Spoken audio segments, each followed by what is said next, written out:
Hi everyone, and welcome to another Dose of Leadership. This week I want to explore a couple of concepts that both lead to the same desired outcome. We want our people to work their hardest, to work their smartest, and to work their best. We want them to perform to the highest level, not just because they have to, but because they want to. And there's a couple of really simple ingredients, simple tips that will lead to this. The first is, it's called the law of effect. Thorndike's law of effect in psychology. In very simple terms, if you do something and it feels good, you're going to try to do it again. You're going to repeat the behavior. So let's think about that in terms of employee motivation, in terms of employee morale, in terms of employee satisfaction. We want our employees, our team, to feel good. Because when they feel good about something, they're going to do it again. If you feel good about going to work, you're going to want to go to work. If you feel good about the relationship you have with your supervisor, you're going to want to work for that supervisor. We want our people to feel good about the relationships they have and also feel good about the work that they're doing.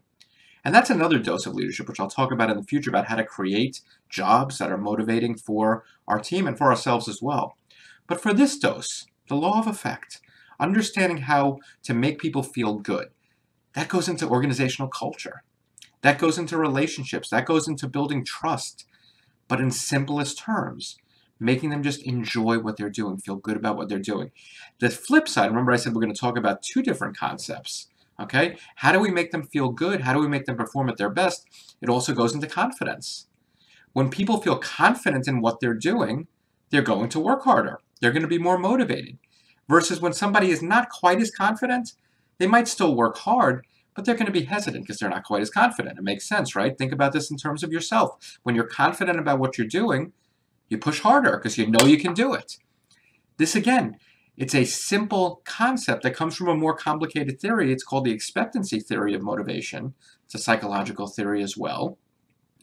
But let's look at it on simple levels, right? When we work with organizations, when I work with leaders one-on-one or do workshops, it's all about making it as simple as possible so we can actually do it right away. If we want our people to be confident in their abilities, because when we understand that when they're confident, they're going to work harder, be more motivated, be more effective, the simple part of it, right? Make sure they have training. Because if they have the training that builds their confidence, they'll be more confident and they'll work harder. It goes step by step by step. So what I wanted to go through today are just these two very complicated theories, but simple concepts in practice.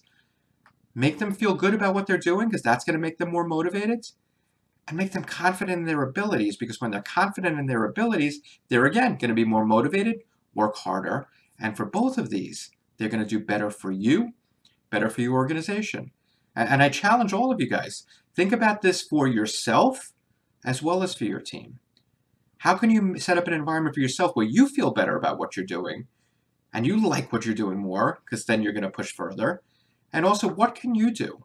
What kind of training, what kind of development, what book to read, what coach to bring in that will help you to develop your skills so your confidence goes up, your performance goes up, your organization, your return on investment, everything else goes up.